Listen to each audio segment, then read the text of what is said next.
হাই everyone আপোনালোক কেনেকুৱা আছে আশা কৰোঁ আপোনালোক ভালে আছে। আজিৰ এই ভিডিঅ'টোত মই আপোনালোকক জোনমণি ৰাভাৰ বিষয়ে কেইটামান কথা ক'বলৈ বিচাৰিছোঁ। আপোনালোকে এই ভিডিঅ'টো সম্পূৰ্ণ চাব। জোনমণি ৰাভাক কোনে মাৰিছে, কি কৰিছিল, জোনমণি ৰাভাৰ লগত কি হৈছিল, সেই গোটেই কথাবোৰ জানিবলৈ আপোনালোকে এই ভিডিঅ'টো সম্পূৰ্ণ চাব। এই কেইদিনমান ধৰি ফেচবুকত গ'লেই খালি জোনমণি ৰাভাৰ মৃত্যু কেনেকৈ হৈছে, কি হৈছিল, তেওঁৰ লগত এনেকুৱা খালি নিউজ আহিয়ে আছে। জোনমণি ৰাভা এজনী দুখীয়া পৰিয়ালৰ ছোৱালী আছিল। তেওঁৰ মানে সৰুৰে পৰা সপোন আছিল যে তেওঁ এদিন ডাঙৰ পুলিচ অফিচাৰ হ'ব। তেওঁ তাৰ পাছতে তেওঁৰ নিজৰ যিটো সপোন আছিল সৰুৰ পৰা যে এজনী ডাঙৰ পুলিচ অফিচাৰ হ'ব, তেওঁৰ সেই সপোনটো তেওঁ নিজে পূৰণ কৰিছে। তেওঁ আমাৰ অসমৰ নগাঁও জিলাৰ এজনী সাহসী পুলিচ অফিচাৰ আছিল। এতিয়া আপোনালোকে নিশ্চয় গম পাইছে যে জোনমণি ৰাভা মৰাৰ আগতে তেওঁক মানে তেওঁৰ যিখন নিজৰ গাড়ী আছিল সেই গাড়ীখনৰ ভিতৰত সোমাই লৈ তেওঁক মানে সেই গাড়ীৰ ভিতৰতে মাৰপিট কৰিছিল, মাৰপিট কৰি আছিল আৰু আমাৰ নগাঁৱৰ চাৰিওপাশে ঘূৰি আছিল। ঘূৰাৰ পাছতো তেওঁ যেতিয়ালৈকে মৰা নাছিল তেতিয়ালৈকে মানে ৰাতি 11টা-12টালৈকে তেওঁৰ মানে গাড়ীত সোমাই লৈ মাৰপিট কৰি মানে ঘূৰিয়ে আছিল।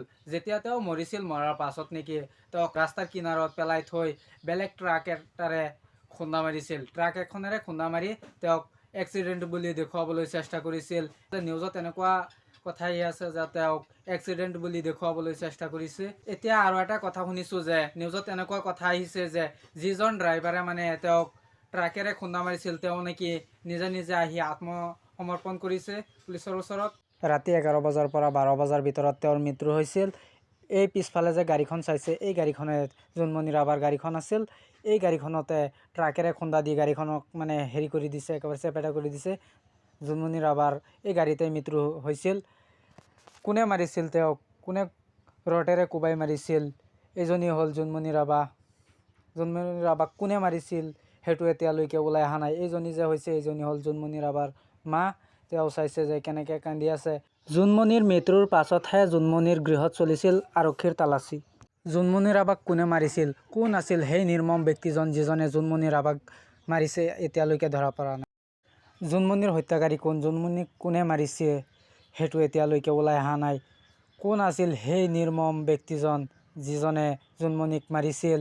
জোনমণি ৰাভাৰ গাড়ীত যেনেকৈ খুন্দা মাৰিছে মানে সেইটোৰ ইচ্ছা আছিল যে এনেকৈ যে যাতে জোনমণি ৰাভা জীয়াই নাথাকে, তেওঁ মৰেই, যাতে তেওঁ মৰিয়ে যায়। যিজন ডক্টৰে জোনমণি ৰাভাক পোনপ্ৰথমে পষ্টমৰ্টম কৰিছিল তেওঁ কি কয় আহক আমি সেই কথাটো শুনি লওঁ। মন্তব্য শুনক আহি গ'ল আমাৰ লগে লগে। কি কৈছিল? আমাৰ এই হস্পিটেলখনত তেখেত আহিলে 2:30মান বজাত ৰাতিকে। তাৰপিছত মই চেক কৰিলোঁ, তেনেকৈ কোনো এক্সটাৰ্নেল ইঞ্জুৰি মই দেখা নাই, কিন্তু ছাছপেক্ট কৰিছোঁ এইটো ইণ্টাৰনেল ইঞ্জুৰি আছে। আৰু যিহেতু এখন সোঁফালৰ কাণখনৰ পৰা তেজ ওলাইছে দেখিছোঁ, গতিকে এইটো হেড ইঞ্জুৰি হ'ব পাৰে। 2:30 বজাত, ৰাতি 2:30 বজাত।